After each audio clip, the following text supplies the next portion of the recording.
Este programa é uma produção independente e todo o conteúdo é de responsabilidade de seus idealizadores.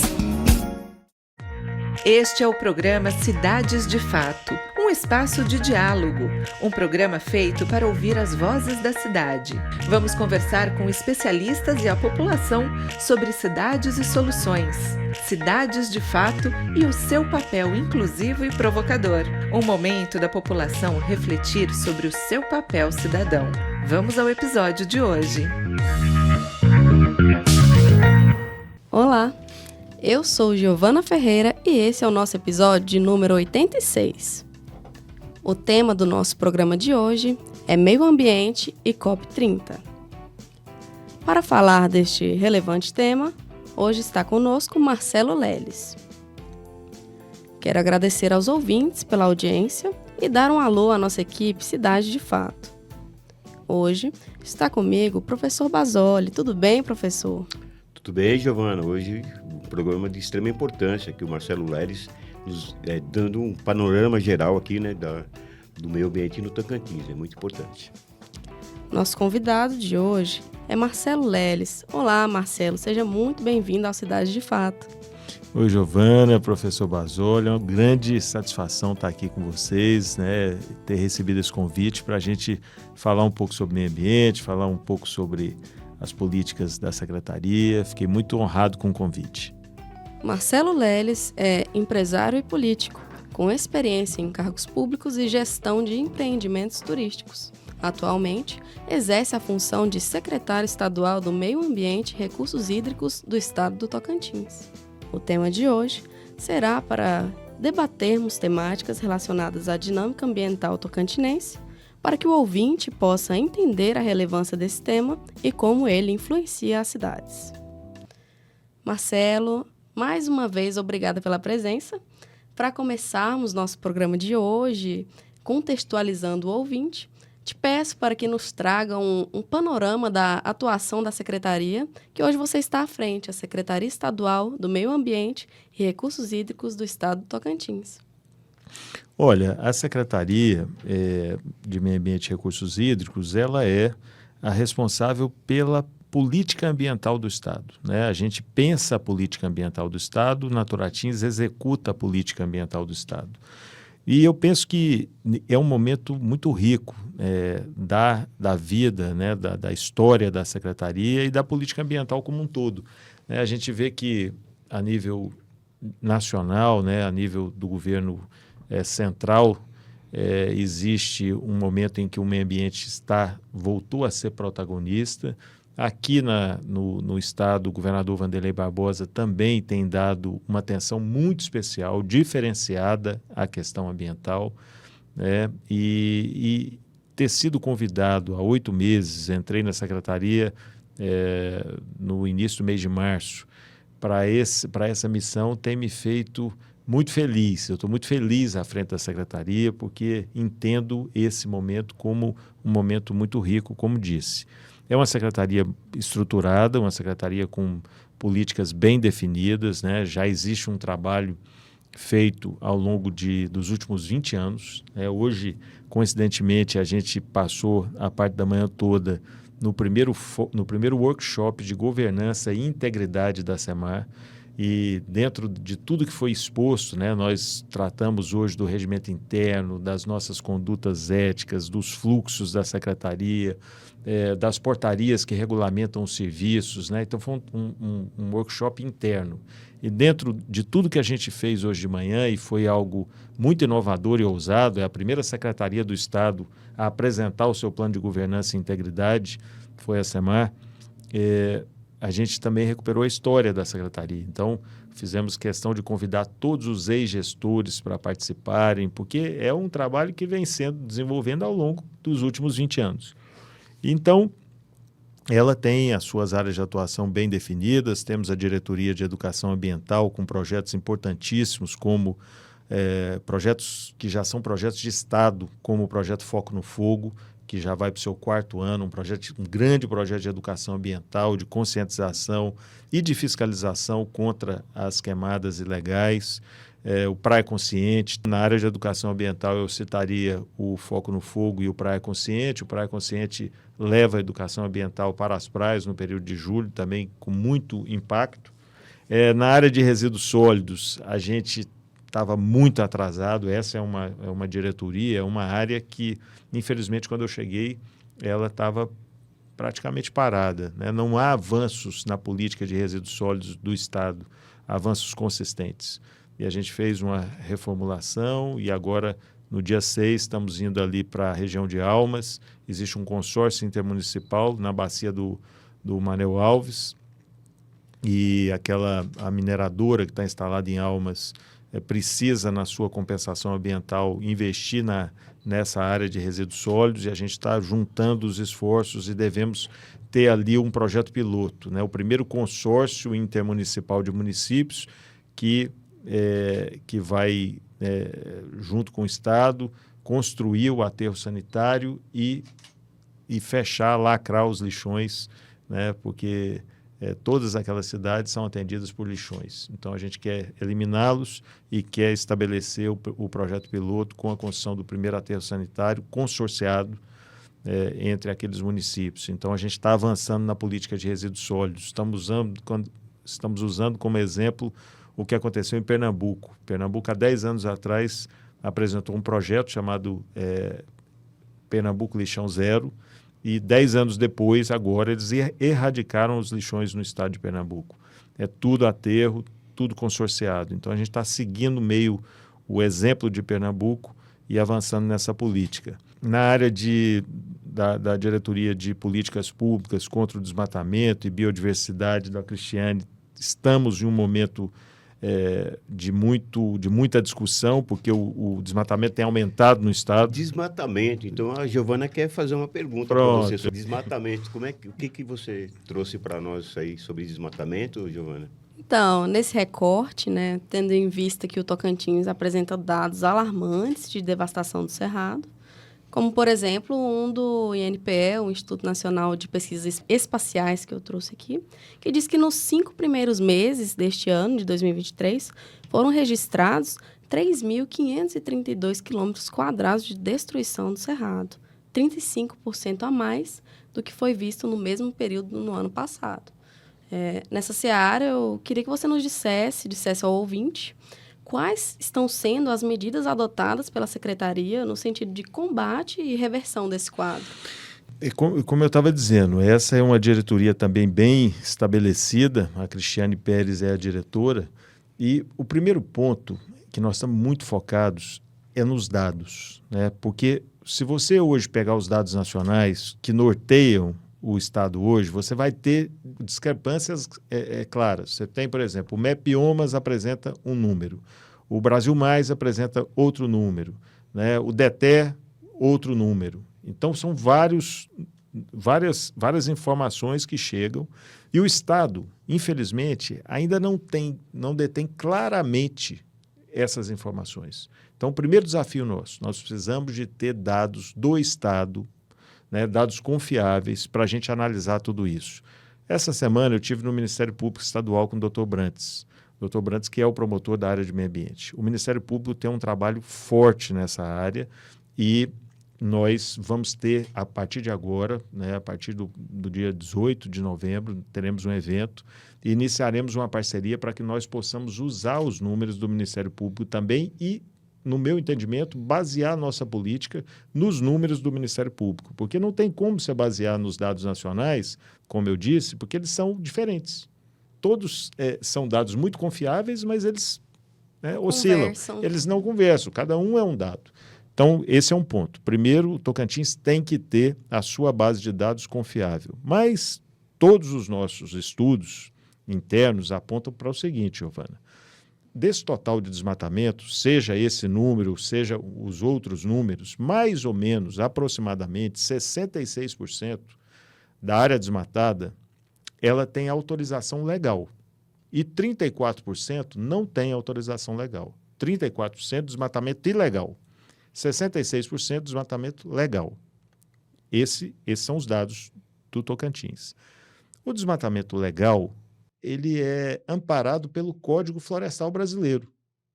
né? No nosso estado, 65% das áreas podem ser usadas para a produção, né? E 35% são reserva legal. Então, esses 66% estão amparados pelo Código Florestal. Eles não são alvo do trabalho do Estado. O alvo do trabalho do Estado é o desmatamento ilegal, os 34%. E contra o desmatamento ilegal, nós estamos atuando firmemente. Agora, o governador determinou, e nós vamos, seguindo o exemplo de Goiás, implementar, assinar um pacto pelo desmatamento ilegal zero. Esse pacto pelo desmatamento ilegal zero, a exemplo de Goiás, não será assinado somente pelo governo, será assinado pelos produtores. Nós vamos chamar a classe produtiva para sentar na mesa. A maioria absoluta do agro é consciente, tem muita gente do agro que está antenada e quer produzir respeitando as regras ambientais, até porque o mercado está se fechando para aquele que não produz de acordo com sustentabilidade. Então, nós estamos pactuando com todos esses grandes players aí, esses grandes produtores do agro e também os médios e pequenos, para que a gente sente na mesa e assine esse pacto pelo desmatamento ilegal zero. Ninguém é contra isso. Todos com quem a gente conversa entendem que o desmatamento ilegal é crime e tem que ser enfrentado por todo mundo junto. Eu te falar, vou aproveitar, eu vou fazer um recorte. Esteve conosco aqui o Leandro Milhomem, do Superintendente do IBAMA, IBAMA. esteve conosco, e ele traz uma informação que eu acho que é importante. Ele fala sobre desmatamento legal e ilegal. E aí, obviamente, o ilegal zero, né? Claro. Mas ele alerta, ele fala assim, ó, mas eu acho que o legal deveria haver preocupação também no sentido educativo, né? Porque mesmo o legal, ele dá impacto. Você concorda com isso? Totalmente, concordo plenamente. Até seria o complemento do meu raciocínio, porque, legalmente, nós só temos condição de impor o rigor do Estado para o que é desmatamento ilegal. Só que a nossa parte de conscientização, o nosso trabalho junto ao setor produtivo é no sentido de encontrarmos maneiras de aumentar a produtividade sem desmatar novas áreas. É encontrarmos maneiras através, por exemplo, do programa ABC, Agricultura de Baixo Carbono, das plantações consorciadas, para que a gente possa cada vez mais produzir, né, de maneira mais sustentável em áreas menores. Até porque, eu sei que nós vamos falar sobre isso também, o nosso programa de redução de emissão dos gases do efeito estufa por desmatamento e degradação, o nosso RED+, ele trata disso.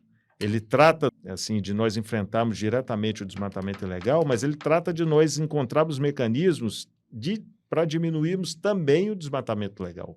Então, esse é algo que o Estado vai perseguir nos próximos anos.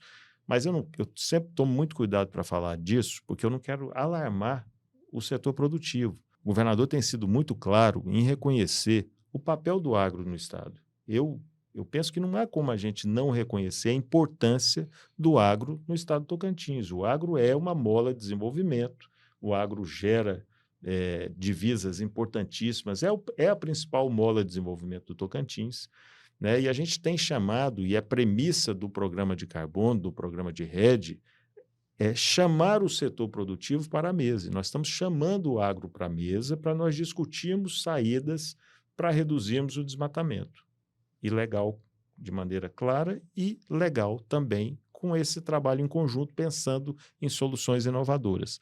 Mas, em momento nenhum, a gente quer passar para o agro que nós vamos ser intransigentes ou que nós vamos começar a discutir o direito dado a eles pelo Código Florestal Brasileiro de produzir em 65% da área que eles têm. Legal, acho assim, agora mudando um pouquinho do fogo para a água, né? Eu acho que aí as águas do Rio Formoso, enfim, a legislação da outorga das águas, enfim, é uma questão, né, que até passou aqui pela universidade, passou pelo Ministério Público Estadual, passou, enfim, pelo Judiciário. Isso é tido já pela Secretaria do Meio Ambiente como uma solução? Existe algum monitoramento? Porque, veja bem, principalmente agora na época das secas, né, sempre tem o problema da questão das águas nessa região. A Secretaria feito algum acompanhamento em relação a isso? Sim, a secretaria, o Tocantins, ele foi, isso não é um trabalho da minha época, é um trabalho feito antes de mim, mas o Tocantins tem 5 comitês de bacia institucionalizados, funcionando. O mais antigo deles é o Comitê de Bacia do Formoso, e o Tocantins foi precursor, então, na região norte, no estabelecimento dos comitês de bacia, e o Tocantins é o primeiro estado da região norte a cobrar pelo uso da água, né? O governador assinou o decreto e a cobrança do uso da água já foi autorizada e está em processo de implantação na região do Formoso. Essa cobrança não foi algo feito em um ambiente de conflito. Na verdade, os próprios produtores, eles não só aceitaram, mas eles incentivaram que isso acontecesse, né? Porque é um percentual pequeno, né? Um percentual sobre o uso que eles vão pagar, e esse percentual gerido pela bacia vai poder trazer soluções importantes. Fora isso, né, a Justiça viu com muito bons olhos essa iniciativa e existem problemas judiciais na área. Então, é como se fosse ali um pacto para destravar todos esses embrólios ali da região do Formoso. Então, a Secretaria tem apostado nessa parceria com o Comitê de Bacia para encontrar soluções. Que bom. Assim, houve, agora já um outro ponto, né? Houve ajuste do decreto de ICMS ecológico, né? Houve. Então, esses ajustes, aí eu estou constando aqui como modernização de cálculos e buscando aproximar aí com a realidade dos municípios. Esse novo formato tem atendido os gestores municipais? O ICMS ecológico, ele é um assunto, é como se fosse assim, é um processo de avanço, é uma caminhada constante, né? Porque os gestores, eles têm muito interesse pelos recursos, que são volumosos, né? 13% do que é arrecadado pelo ICMS do estado do Tocantins é destinado ao ICMS ecológico, então são recursos importantíssimos para várias prefeituras, e as regras para que se atenda aos critérios, vou te dar um exemplo, por exemplo, o critério educação ambiental, né? Nós não queremos que o prefeito chegue lá e mande fazer umas cartilhas e saia distribuindo na porta das pessoas, não, eu cumpri o critério de educação ambiental. Então, a gente vai apertando o cerco, né? A gente vai buscando o detalhamento de cada critério para que esse pagamento pelos serviços ambientais, porque, na verdade, o ICMS ecológico é um pagamento por serviço ambiental. É o Estado pagando aos municípios para que eles executem bem as suas políticas ambientais. Então, a gente vai apertando. A ATM, os prefeitos vão chiando do lado de lá. E é natural, é um processo de evolução, né? Então, a gente aperta aqui, a gente cede um pouco aqui, vai apertando e a gente tem evoluído. O Tribunal de Contas fez elogios a esse novo ajuste que nós fizemos. Nós colocamos fortemente, aumentamos o índice, ou não foi aumentar, nós trouxemos o critério de áreas quilombolas, indígenas, né, pagando para os municípios que têm grandes áreas quilombolas indígenas, né, que isso acaba impactando o PIB do município.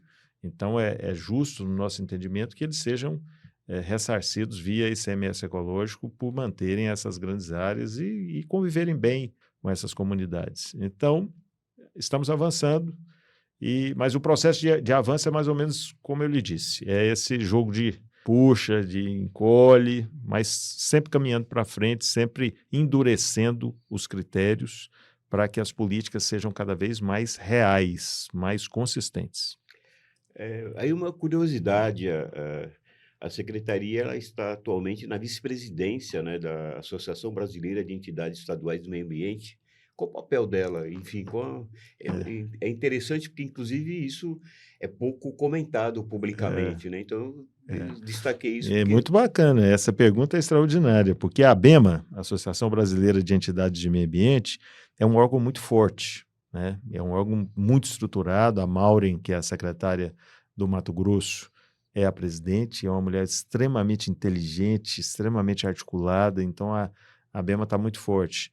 E ela me fez o convite para ser o vice-presidente, para assumir, né, na condição de secretário de Meio Ambiente, a vice-presidência para a região norte. Então, para a região norte, nós estamos diretamente ligados à presidência da ABEMA. Então, isso nos fortalece muitíssimo. Tem várias políticas que são pensadas de maneira integrada. A ABEMA é um grande ambiente também de circulação de boas práticas entre os estados, né? Além de diversos outros temas, por exemplo, a nossa discussão com o governo federal, com o Ministério do Meio Ambiente, sempre acontece via ABEMA. As pautas que nós queremos colocar no CONAMA, a gente coloca via ABEMA. Então, nós estamos muito presentes na ABEMA. Inclusive, recebemos esse ano aqui o encontro nacional, né, aqui em Palmas, e fizemos 2 dias de trabalho aqui, e depois, foi uma logística grande, levamos os secretários para uma visita técnica ao Parque Estadual do Jalapão, e eles ficaram muito impressionados com o que viram, e é esse ponto. Consorciado à ABEMA, você tem outro grande ambiente, muito forte também, que é o consórcio de governadores da Amazônia Legal.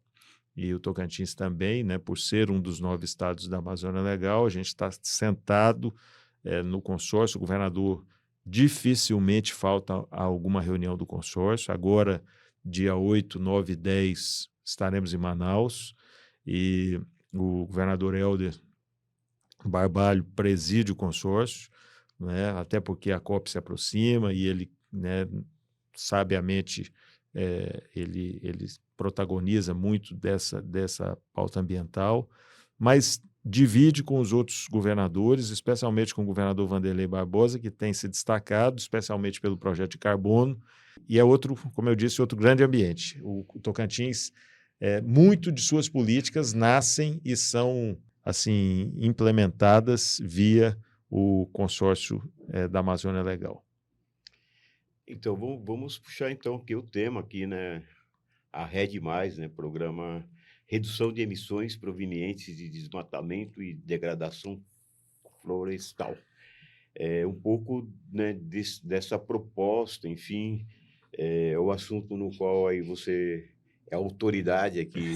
Autoridade é a Marli, aqui você vai receber aí. Aqui no Tocantins, tal. Então, nos falar um pouquinho do que, né, como é que esse programa está dentro da atualidade, aí, dar um panorama geral dele, enfim, qual é a situação atual. E aí, né, obviamente, a gente não vai deixar de falar da COP também, e aí, Sim. A gente depois vai interligar isso com a COP, não tenha dúvida. Bacana. Não, o projeto de carbono é realmente assim, não tem como. A gente tem várias coisas acontecendo ao mesmo tempo na secretaria, mas o projeto de RED+, o nosso projeto de carbono, ele é a pauta principal e não tem como ser diferente. Primeiro, como Foco no Fogo, eu estava comentando que é um projeto de Estado, ele é outro projeto de Estado. Ele engloba várias secretarias, ele é coordenado pela SEMAR, mas a Tocantins Parcerias foi a responsável pelo arcabouço legal. O arcabouço legal, que eu vou tentar explicar rapidamente, ele foi extraordinário, ele é um exemplo, ele é uma referência para o país todo. Vários estados brasileiros têm procurado Tocantins para entender como esse arcabouço foi concebido, e ele engloba a SEAGRO, a Secretaria dos Povos Originários e Tradicionais, a CEPOT, o Intertins, o Ruraltins, a CGE, a PGE, enfim, praticamente todos os órgãos de Estado estão envolvidos no projeto. É um projeto construído ao longo dos últimos 4 anos, né? Então, um projeto longo, um projeto que tem 2 leis aprovadas na Assembleia, e no dia 5 de junho, Dia Mundial do Meio Ambiente, a gente estava perto da data, a gente acabou, vamos assinar no dia 5 de junho, né? Essa data é emblemática. E fomos à Suíça e assinamos esse acordo com uma grande empresa, a Mercúria. E eu tive a alegria de estar presente, o governador capitaneou a comitiva, e esse acordo, professor, é o primeiro estado subnacional. Não é exagero, eu sempre falo, porque parece exagero, mas não é. A verdade é que o primeiro estado subnacional do planeta a assinar, foi o Tocantins, a assinar um acordo nessa modalidade. Outros estados, como Mato Grosso e Acre no país, no Brasil, assinaram uma outra modalidade de projeto de carbono. Na modalidade de RED+, um projeto de redução das emissões dos gases do efeito estufa por desmatamento e degradação, no jurisdicional. O nosso modelo de projeto é jurisdicional, ou seja, engloba toda a área do Tocantins. No mercado voluntário, o primeiro estado do mundo a transacionar os seus créditos nessa modalidade é o Tocantins. 2 países conseguiram fazer isso antes de nós, Guiana e Costa Rica. Mas a nível de estado, é o primeiro estado. Mas então, basicamente, o que é? É um projeto que gera créditos de carbono pela redução do desmatamento no estado. A redução do desmatamento é contabilizada e é transformada em carbono, em créditos de carbono, e foram esses créditos que nós vendemos, transacionamos nesse acordo. Nesse acordo, nós vendemos os créditos passados e futuros. Entre 2016 e 2020, o Tocantins reduziu as suas emissões, o seu desmatamento. E essa redução do desmatamento gerou créditos de carbono que foram reconhecidos pelo governo federal. Foram contabilizados e reconhecidos. Então, a gente vendeu os créditos entre 2016 e 2020, que já são um patrimônio tocantinense, é um patrimônio de todos nós tocantinenses, e vendemos também, nesse mesmo acordo, tudo que a gente conseguir reduzir até 2030. O futuro vai depender da nossa performance. Se nós conseguirmos reduzir, nós temos os créditos. Se nós não conseguirmos reduzir, como, por exemplo, agora não estamos conseguindo, nesse momento, não teremos os créditos. Então, esse é a nossa missão. Só que a boa notícia, eu acho que tudo isso é boa notícia, mas tem uma notícia ainda um pouco melhor, que esses créditos entre 2016 e 2020, eles vão gerar para o Estado um volume muito grande de recursos. Nós estamos falando em 40 milhões de toneladas de carbono, que hoje estão sendo comercializadas no mercado internacional a $10. Então, nós estamos falando de 400 milhões de dólares. Esses 400 milhões de dólares, eles serão usados da seguinte maneira. A grosso modo, 50% desse recurso vão para a nossa estratégia Tocantins Competitivo e Sustentável, que é uma grande estratégia de desenvolvimento sustentável. Várias ações de desenvolvimento sustentável estão dentro dessa estratégia, que vai ser administrada pelo governo do Estado. 20% vai para o agro. O agro, pequeno, médio e grande. O agro está sendo chamado para sentar na mesa, né? E aí entra aquilo que o senhor falou, né? Primeiro, a redução, o fim do desmatamento ilegal. Segundo, formas de produzirmos de maneira mais sustentável para que nós possamos reduzir o desmatamento legal. O agro, por que o agro está sentado na mesa? Porque a grande parte das áreas que nós queremos preservar estão em propriedades particulares. Então, não há como nós tratarmos da preservação, da redução do desmatamento, sem que o agro seja chamado para sentar na mesa conosco. Sem dúvida. E não há como o agro também continuar produzindo e comercializando seus produtos se eles não agirem de maneira sustentável, produzirem respeitando as regras ambientais. Então, essa é um grande desafio nosso. Fazer todos entenderem que preservação e produção não são inimigos, né? Nós temos que andar juntos, né? Esse é o único caminho no nosso ponto de vista e no ponto de vista de quem define esse padrão internacional, que é o padrão ART3, que é um padrão rigorosíssimo de projetos de carbono, que coloca esse ponto. É preciso que vocês tragam para a mesa o agronegócio. 20% para os povos tradicionais e quilombolas, né, que são grandes prestadores de serviços ambientais. As áreas indígenas e quilombolas são áreas preservadas e são preservadas por eles, então 20% do recurso para eles. Sim, mas quem vai definir como o agro e como os povos tradicionais e quilombolas vão usar os recursos? É o Estado? Não. É o governador? Não. É o secretário de Meio Ambiente? Não. São eles. É o agro e são os povos originários e tradicionais.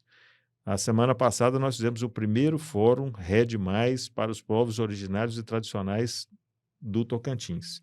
Reunimos aqui em Palmas 250 líderes quilombolas e indígenas no auditório do TCE, numa grande operação de logística para trazer todo mundo de todas as regiões do estado, 40 comunidades quilombolas representadas, 13 etnias, 30 e poucas aldeias. Então, foi uma operação de guerra, mas foi maravilhoso. Foi assim, nos 8 meses de secretaria,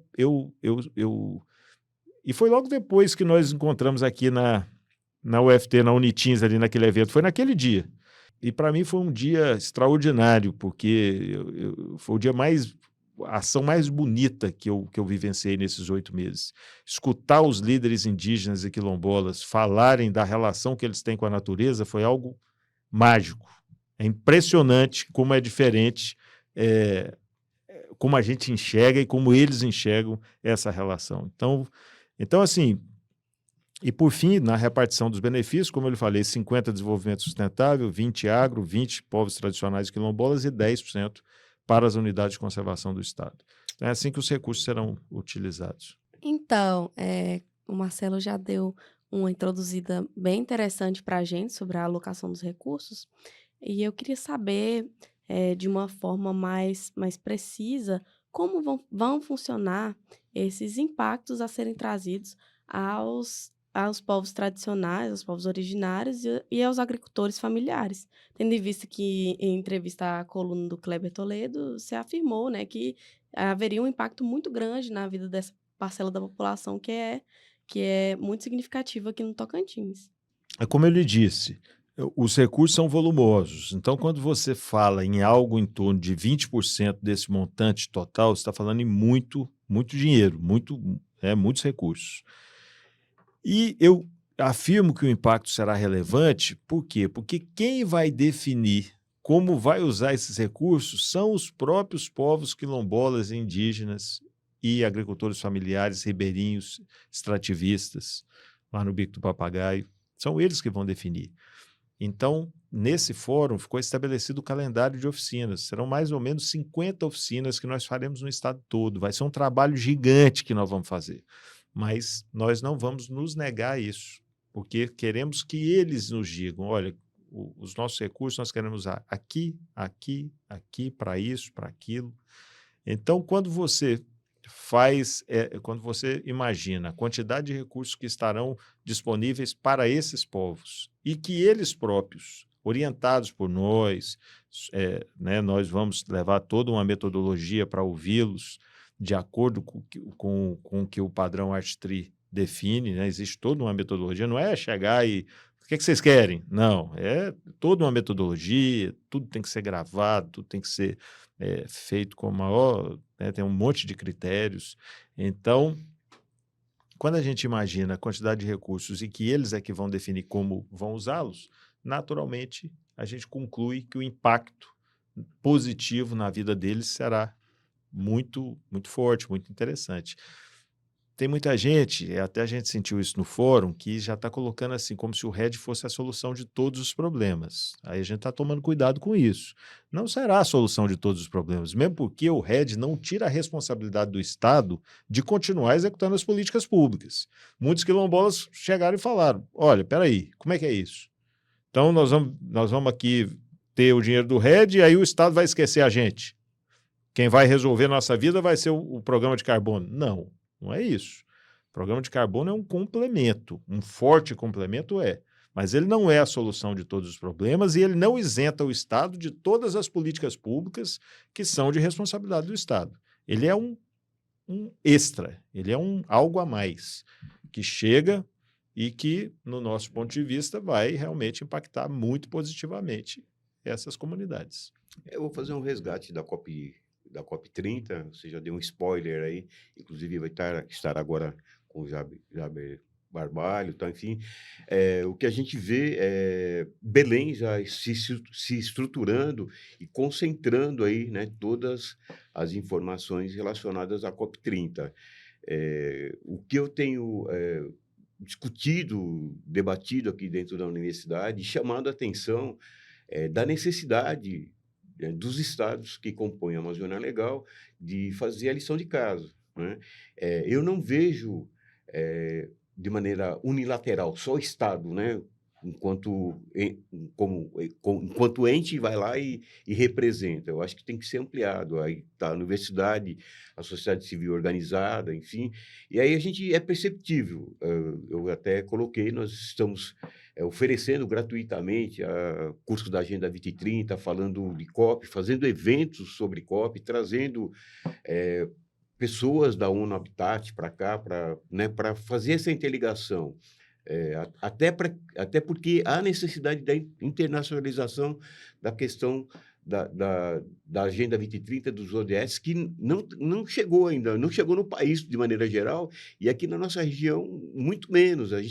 Eu estou trabalhando com os ODS, né, praticamente de 2016 para cá, já estiveram aqui na universidade vários representantes da ONU. A gente tem um trabalho que está, inclusive, registrado aí pelas redes sociais, mas assim, eu até já tenho insistido na necessidade dos diálogos amazônicos ser realizado nos estados, que eu acho que é principal, porque isso eu entendo que instigaria a população a entender e fazendo a lição de casa com esse grupo fortalecido, eu acho que nós teríamos uma possibilidade muito maior, obviamente, que a secretaria se demonstra muito bem estruturada para isso, tal, mas a gente não quer que só a secretaria vá lá, tá? A gente quer que toda a sociedade, e aí sim a gente fortalece as ações da secretaria, entendeu? A secretaria, ela nos dá o suporte, inclusive, para esse fortalecimento. Então, quais são os argumentos?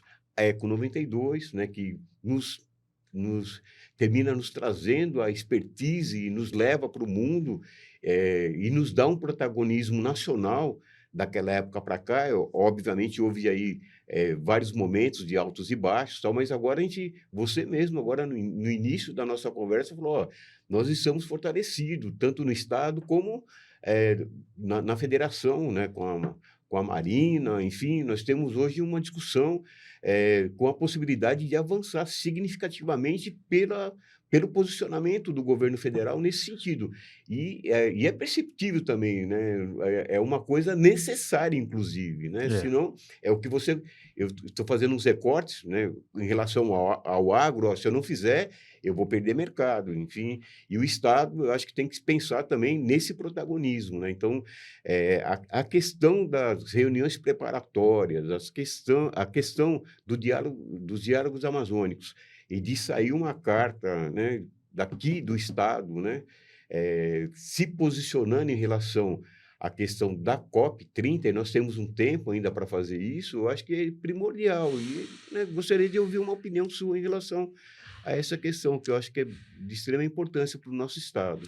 Professor, eu acho assim, preciso a sua colocação. Aquele dia, naquele evento da Unitins, que nós estivemos juntos na mesa, a gente já falou sobre isso, e foi muito bom o senhor alertar e chamar atenção para esse lado, porque, sinceramente, a gente está tão imerso no projeto de carbono. Qual é o nosso objetivo? A gente quer validar e certificar os nossos créditos, porque nós já vendemos os créditos, só que eles não estão validados e certificados ainda. O grande pulo do gato do programa de carbono, e já vou passar diretamente a COP, mas só fazendo o grande pulo do gato do programa de carbono é porque a Mercúria, ela comprou os créditos passados e futuros, mas ela topou fazer um pré-investimento no Estado. Porque o término dos estudos que nós precisamos fazer para validar e certificar e a própria validação e certificação são muito caros. Entendeu? É algo em torno de 40 milhões de reais. Então, a Mercúria falou, eu quero os créditos do Tocantins. Nós falamos, beleza, mas nós precisamos de um recurso para que nós possamos terminar o nosso trabalho, e nós não temos essa condição de chegar no governador, mesmo com toda a consciência do governador Wanderlei Barbosa, mas os problemas são gigantes no Estado. Você chegar e falar, precisamos de 40 milhões para terminar os estudos, para validar e certificar, para depois a gente ver se a gente vende os créditos, seria uma operação muito difícil. E a Mercúria, então, diz, não, o que vocês estão precisando? Estamos precisando dos recursos para terminar os estudos e validar e certificar. E ela topa fazer o adiantamento desses recursos, sem risco para o Estado. Se alguma coisa acontecer errada, e não vai acontecer, porque nós temos vontade política, nós temos capacidade técnica e temos recursos, mas se alguma coisa acontecer, o Estado não perde nada com isso. É sem risco. E nós já começamos a receber esses recursos. No dia 5 de setembro, dia da Amazônia, nós recebemos os primeiros 7 milhões de reais.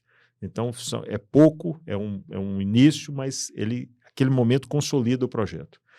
Mas então, como eu estava lhe falando, a gente já fez isso tudo, mas um longo trabalho nos separa da validação e certificação. Entre todas as coisas que nós temos que fazer, estão as 50 audiências com os povos quilombolas, indígenas, rodar o estado todo. Qual é o nosso objetivo? Nosso objetivo é que no segundo semestre de 2024 a gente consiga validar e certificar os créditos. Para que em 2025 a gente possa levar o maior feito do país na política ambiental, que será, né, não só a venda antecipada dos créditos, mas a validação e a certificação dos créditos do Estado do Tocantins. Isso vai ser um caso de sucesso mundial na COP, se nós conseguirmos, né? Então, esse é a nossa grande... Nós estamos mergulhados, imersos nesse objetivo. Mas não pode ser só isso, como o senhor acabou de dizer. Não pode ser só esse trabalho da Secretaria, mesmo que ele seja um trabalho gigante, um trabalho muito impactante e tal, mas a sociedade tem que participar dessa história toda. Então, eu assim, quero lhe dizer que por parte da Secretaria, por parte do governador, por parte nossa do governo, eu penso que nós temos todas as condições de preparar esses diálogos amazônicos o ano que vem aqui no Tocantins. Mas preciso muito do senhor, preciso muito da universidade para a gente construir isso juntos. Preparar com antecedência, ainda esse ano, no início do ano que vem, de acordo com a pauta de vocês, estou lá pronto para a gente sentar e desenhar esse momento, esse evento, esse encontro dos diálogos pela Amazônia, para que nós possamos, como o senhor disse, levar o nosso documento. O que o Tocantins quer? O que o Tocantins quer na COP do Brasil? E sendo um dos 9 estados da Amazônia Legal. Nós não podemos nos furtar a ter um posicionamento claro nesse momento. Então, estamos prontos para isso aí. Ficaríamos aqui 3 horas falando. Quero lhe adiantar que o IBAMA ontem despertou muito interesse em participar também. Então, acho que está aí a Unitins, né? Então, acho que... Ótimo. Vamos lá. Vamos. Infelizmente, estamos chegando ao final do programa de hoje. Gostaríamos de nos despedir, mas não deixando de pedir para que o nosso convidado de hoje deixe uma indicação cultural para os nossos ouvintes e também nos diga, para você, Marcelo Leles, o que são as cidades de fato no Tocantins? Bom, assim, uma cidade de fato, para mim, é uma cidade que tenha qualidade de vida, que tenha equilíbrio ambiental, onde as pessoas possam se locomover de maneira sustentável, onde as pessoas possam cuidar da saúde nos parques, nas pistas de caminhada, nas pistas de ciclismo, ao invés de cuidar da doença nos hospitais, entendeu? Uma cidade sustentável. Eu sei que nós estamos longe disso, mas, por exemplo, quando era presidente da Agência de Meio Ambiente e Turismo, a gente tinha um slogan que era Palmas Capital Ecológica, e as pessoas falavam, mas não é capital ecológica. Eu falei, sim, mas é um objetivo que nós temos que perseguir. Então, na minha cabeça, uma cidade de fato é essa cidade que é equilibrada, que é sustentável, mas, ao mesmo tempo, sei que esse é um objetivo que nós todos, não só o poder público, como bem disse o professor Basoli, não só o poder público, todos nós, sociedade, né, e poder público, devem perseguir juntos. Sua indicação cultural. Rapaz, é aquela música do Almir Sater, ando devagar porque já tive pressa e leva esse sorriso, porque já chorei demais. É aquela, como é que ela chama? É Tocando em Frente ou é... Tocando em Frente. É Tocando em Frente, né? Ela é assim, meia batida e tal, mas é uma música que, para mim, nunca perde o sentido, né? Faz 20 anos que aquela letra tem um impacto bacana para mim. E a gente vai passando o tempo, né? E o que é algo importante, 5 anos depois você fala, não é bem assim.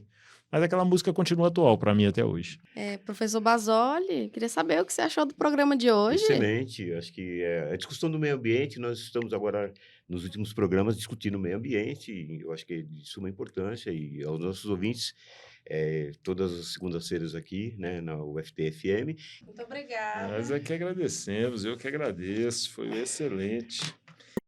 O Cidades de Fato de hoje contou com Júlia Conca, Érica Nascimento, Giovana Ferreira, Natália Patrício, Aline Silva e Karine Correia no desenvolvimento de conteúdo, Rodrigo Basoli no apoio técnico e edição e professor Basoli na produção e coordenação geral. Agradecemos imensamente nossos convidados e a equipe, mas especialmente você, nosso ouvinte. Na semana que vem voltaremos com novos temas e novas entrevistas. Até lá!